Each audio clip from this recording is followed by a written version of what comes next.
Welcome. Let us begin this entirely pointless exercise together. You are here, I am here, and for the next 10 minutes, we will pretend that any of this matters. It does not. Nothing about this is necessary. Not the chair you are sitting on, which is just a temporary stay against the inevitable pull of gravity. Not the device you are watching this on. A glowing rectangle designed to distract you from the crushing silence of existence. And certainly not this video, which is perhaps the least necessary thing of all. Consider the humble avocado. A decade ago, it was just a strange, lumpy fruit. Now, it is a cultural icon, a symbol of a generation that can afford artisanal toast, but not a down payment on a house. We mash it, we spread it, we photograph it for social media, all in a desperate attempt to feel something. Anything other than the creeping dread that our lives are a series of increasingly expensive, perishable trends.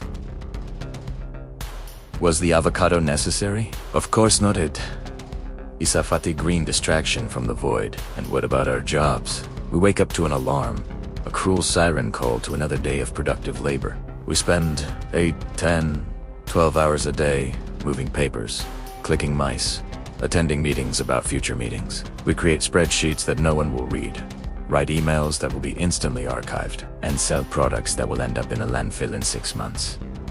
We call this a career.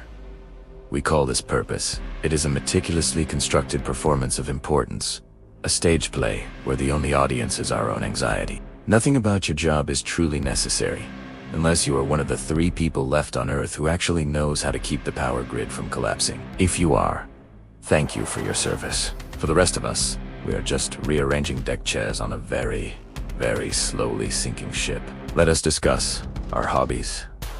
We collect things, stamps, vintage lunchboxes, porcelain dolls with dead, glassy eyes that seem to follow you around the room.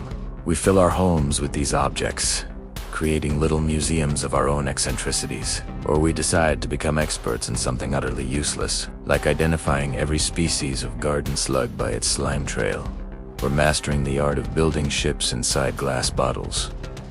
Why do we do this? Because an empty shelf is a stark reminder of an empty life. So we fill Italiano. We fill it with junk. We convince ourselves that this collection, this skill, gives us an identity beyond just being another carbon-based life form hurtling through space on a wet rock. It is a lovely thought, is it not? A completely unnecessary one. Then there is the entire concept of self-improvement. We are constantly told to be better. Wake up earlier, drink more water, meditate, journal, learn a new language, become a minimalist, but also buy all the products that help you become a minimalist. We buy books that tell us how to be happy, written by people who are probably miserable. We follow influencers who show us their perfect, curated lives, all while having a full-blown meltdown just off camera. This relentless pursuit of a better self is based on the flawed premise that the current self is inadequate. It is a marketing scheme for your own soul.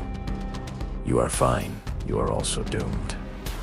The two are not mutually exclusive. Improving yourself is like polishing a brass fitting on the Titanic. It looks nice for a moment, but ultimately, it makes no difference to the outcome. Think about social gatherings. Parties.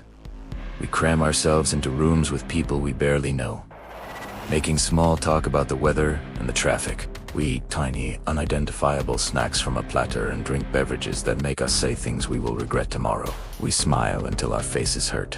We laugh at jokes that are not funny. All of this to avoid the terrifying alternative, sitting alone in a quiet room with only our own thoughts for company. We call it socializing. It is a collective, consensual hallucination where we all agree to pretend we are having a wonderful time. It is a beautiful, elaborate, and completely unnecessary ritual of mutual deception. An art. Oh, art. We stand in stark white galleries, staring at a canvas that is just a single red dot. We nod thoughtfully. We stroke our chins. We say things like, the artist is really challenging the conventional notions of form here. What we are really thinking is, my child could have painted this, and I would have put it on the refrigerator, not sold it for $1 million. We listen to music that sounds like a fax machine having a seizure and call it avant-garde. We watch films where nothing happens for 3 hours and call them masterpieces of slow cinema. Art is supposed to reflect the human condition, but maybe the human condition is just a profound, cosmic joke, and the art is just the punchline we are all too afraid to admit we do not get. Let us not forget our opinions. We have so many of them. Strong opinions about politics, sports, the correct way to load a dishwasher, whether a hot dog is a sandwich. We argue about these things on the internet with complete strangers. We type furious essays in comment sections, defending our positions as if the fate of the universe hangs in the balance. It does not. Your opinion on the latest superhero movie is as significant as a single grain of sand on an infinite beach, but we cling to them because having an opinion feels like having a place in the world. It is a tiny flag we plant in the vast, indifferent landscape of reality. A very small, very unnecessary flag. And love.